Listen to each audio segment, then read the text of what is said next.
Our next session is on how to hybrid cloud with System Center and Azure. Our speaker is the principal consultant for Infront Consulting Group in Singapore, an experienced consultant with over 14 years in the IT industry.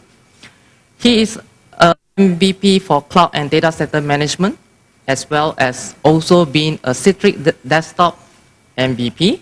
He has been specialized in virtualization for the past 9 years and has worked on Microsoft Server virtualization technologies since their inception.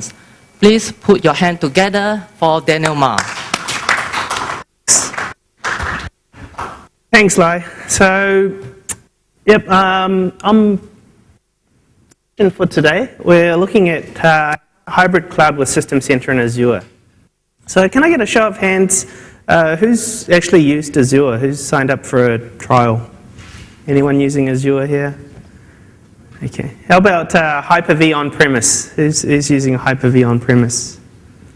All using VMware out there? No?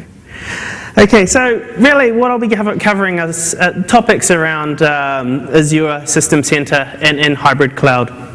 So the agenda that we have for today, looking at some of the cloud concepts, what a typical hybrid cloud architecture looks like, and how we actually use System Center to manage that infrastructure. You saw bits of that in Raymond's presentation. We will cover a fairly common scenario where we want to put a domain controller in the cloud. So using Azure as our kind of a DR side or a branch for our. Then we look at some of the hybrid cloud scenarios, how we can leverage the Azure storage that's available to us, and how we the cloud as well.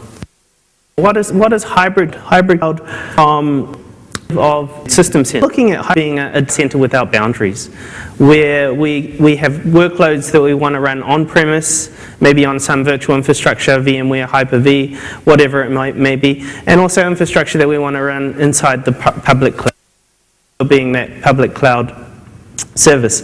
And we have the tools available to manage that for us, System Center being the primary one. So just defining kind of where the System Center stack falls into private cloud. Private cloud, we talk about virtualization infrastructure on-premise that may be backed up to a DR site. And we have all these System Center tools that manage that infrastructure, from Virtual Machine Manager to managing the virtual infrastructure itself, Ops Manager for monitoring, a single pane of glass for monitoring, Config Manager for patching, desktop management, as well as inventory, DPM for backup and recovery, the Service Manager and Orchestrator for our ITIL processes and to automate IT processes.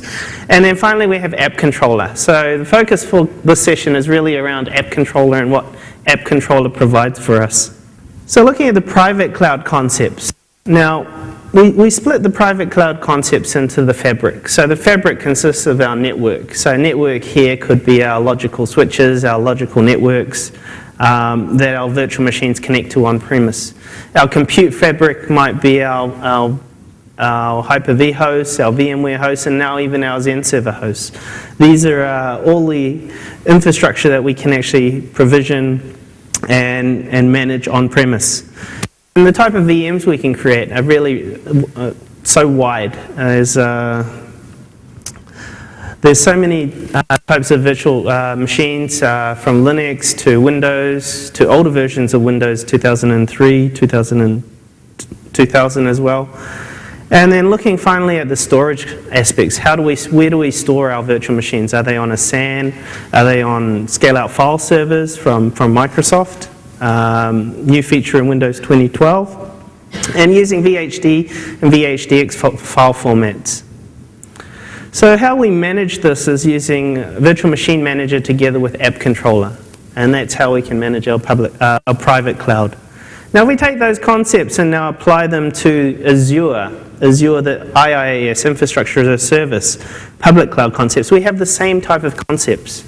We have where the virtual networks we create in Azure, connecting back to local networks, the different DNS servers, or DNS options that we have, and how we actually connect from on-premise to Azure. There's multiple options.